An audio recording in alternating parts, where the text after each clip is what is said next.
திரைமுகத்தினால் மட்டும் ஒரு தலைவர் உருவாகக்கூடாதுன்னு சொல்லியிருந்தீங்க விஜயை.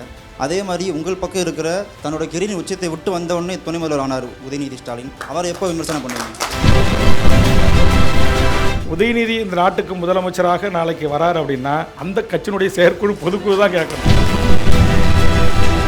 உதயநிதி வந்து நேற்று வரைக்கும் சினிமாவில் நடிச்சிருந்தாரு, நேற்று வரைக்கும் அரசியல்னா என்னன்னே தெரியாது, நாம் பொதுவெளியில் எழுப்பலாம், விவாதிக்கலாம், பேசலாம், அதை குறித்து கருத்து சொல்லலாம். திரைமுகத்தினால் மட்டும் ஒரு தலைவர் உருவாகக்கூடாதுன்னு சொல்லியிருந்தீங்க விஜயை. இந்த விஷயத்தை எல்லா தமிழர்களுக்கும் பரப்பிட்டு விமர்சனம் பண்ணுறீங்கன்னு சொல்கிறீங்க, அதுக்கு வாழ்த்துக்கள். அதே மாதிரி உங்கள் பக்கம் இருக்கிற தன்னோட கெரியரின் உச்சத்தை விட்டு வந்தவுடனே துணை முதல்வர் ஆனார் உதயநிதி ஸ்டாலின். அவரை எப்போ விமர்சனம் பண்ணுவீங்க?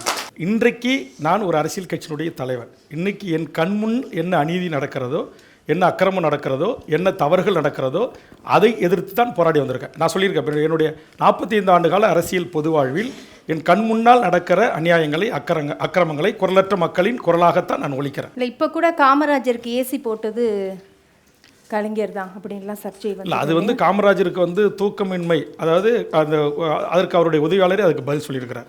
அவர் தங்க போகிற இடத்துல அப்போது அவர் உடல்நிலை பாதிக்கப்பட்டிருந்ததாகவும், ஒரு குளிர்சாதன அறை இருந்தால் அவர் நிம்மதியாக தூங்குவார், உறக்கம் இல்லாமல் அவதிப்படுகிறார் என்று சொன்னதாகவும், அதன் அடிப்படையில் முதலமைச்சருடைய கவனத்திற்கு எடுத்து செல்லப்பட்டதாகவும், அப்போது இருந்த அரசு விருந்தினர் இல்லத்தில் ஒரு ஏசி போட்டு விட்டாங்க. இப்போல்லாம் ஸ்பிரிட் ஏசி வந்துச்சு, அந்த ஏசி இந்த ஏசி, நடமாடும் ஏசி, கேராவன் ஏதோ வந்து போச்சு. ஒரு காமராஜருக்கு ஒரு ஏசி போட்டது ஒரு குற்றமா? ஆனால் காங்கிரஸ் தொண்டர்கள் அதுக்கு ஏன் கொந்தளிக்கணும்? விளக்கம் அவங்களுக்கும் தெரிஞ்சிருக்கும். நீங்கள் அதை அவங்க கிட்ட தான் கேட்கணும். அப்போ நீங்கள் சமாளிக்கிறீங்களா இல்லை அவங்க சமரசம்? நான் சமாளிக்கலாமா? காங்கிரஸ் கட்சிக்கு ஏன் இப்போ நான் சொல்கிறது வந்து நான் தான் கொந்தளிச்சு தானே பேசியிருக்கிறேன். அவங்க பேசல, நீங்கள் அவங்ககிட்ட தானே கேட்கணும். உதயநிதி அவர்கள் பற்றி ஒரு கேள்வி கேட்டாரு. உதயநிதி இந்த நாட்டுக்கு முதலமைச்சராக நாளைக்கு வராரு அப்படின்னா அது அந்த கட்சியினுடைய பொதுக்குழு செயற்குழு, திமுக என்கிற அரசியல் பேர் இயக்கம், அந்த கட்சியினுடைய செயற்குழு பொதுக்குழு தான் கேட்கணும். நான் அந்த கட்சி உறுப்பினர் இல்லை, நான் தமிழக வாழ்வுரிமை கட்சி.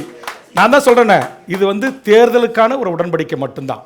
அதனால் என்னை பொறுத்த வரையில் ஒரு என் கட்சி இருக்குன்னா என்னுடைய கட்சியில் யார் முதலமைச்சராக முன்னிறுத்துகின்ற போது அதை அதனுடைய செயற்குழு பொதுக்குழு ஏற்றுக்கொள்கிறதா இல்லையா? லட்சோப திமுகவுடைய தொண்டர்கள் பார்த்தீங்க, இப்போ உங்களுக்கு பல மாவட்டங்களில் அவருடைய மாநாட்டுக்கு போயிட்டு வரார். நீங்கள் சொன்ன மாதிரி அவர் கூட மிக குறைந்த காலத்தில் அரசு பதவியுடைய உச்சத்தை தொட்டவர் தான்.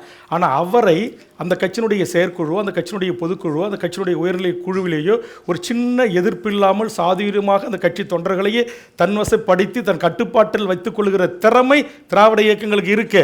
உனக்கு எனக்கு இல்லை. இதுதான் சிக்கலுங்க. கட்சி முடிவு பண்ணி தேர்வு பண்ணுது. அந்த கட்சியினுடைய இன்னைக்கு ஒரு நாட்டுடைய முதலமைச்சர் யார் தேர்வு பண்ணுறா? சட்டமன்ற உறுப்பினர், மக்களால் தேர்ந்தெடுக்கப்பட்ட சட்டமன்ற உறுப்பினர்கள் பெரும்பான்மை எண்ணிக்கையில் தேர்வு பண்ணுறாங்க. அதில் எனக்கு உதயநிதி வந்து நேற்று வரைக்கும் சினிமாவில் நடிச்சிருந்தார், நேற்று வரைக்கும் அரசியல்னா என்னன்னே தெரியாது, அவருக்கு பெரியாரை தெரியாது, அண்ணாவை தெரியாது, கலைஞர் கடந்து வந்த பாதையே தெரியாது, அவரை கொண்டு வந்து முதலமைச்சர் ஆக்குறீங்களே, இது தகுமா என்று கேள்வி எழுப்பக்கூடிய ஜனநாயக உரிமை அந்த கட்சியினுடைய செயற்குழு பொதுக்குழுவுக்கு இருக்கிறது.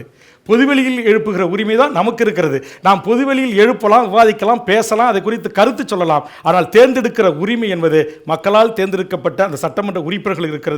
அந்த உறுப்பினர்களும் அந்த கட்சியும் அவரை தேர்வு செய்கிறது. அதை ஜனநாயகத்தோடு அந்த கட்சி அனுமதிக்கிறது. பொதுக்குழு செயற்குழு அதனுடைய வெளிப்பாடு தான். இன்றைக்கி அவர் தமிழ்நாடு முழுக்க மாநாட்டுக்கு போகும்போது அந்த கட்சி தொண்டர்கள் அப்படி அவரை பிடிச்சி அப்படியே எங்கள் சின்னவர்னு கொண்டாடுகிறார்கள். அது அந்த கட்சி தொண்டர்களிடத்தில் தான் அதற்கான பதில் கிடைக்கும். மின்னம்பலம் வழங்கும் சட்டப்பேரவை தேர்தல் 2026 தலைவர்களுடன் மாணவர்கள் நேருக்கு நேர் 2.0. Title sponsor Lalitha jewellery. Co-presented by Milky Mist, powered by Yasco Shirts, Trousers, Dhotis, Aswin's Sweets and Sai Developers. Location partner Kingmakers IAS Academy. Refreshment partner Chitra Coffee. மின்னம்பலம்.com தமிழின் முதல் மொபைல் பத்திரிகை.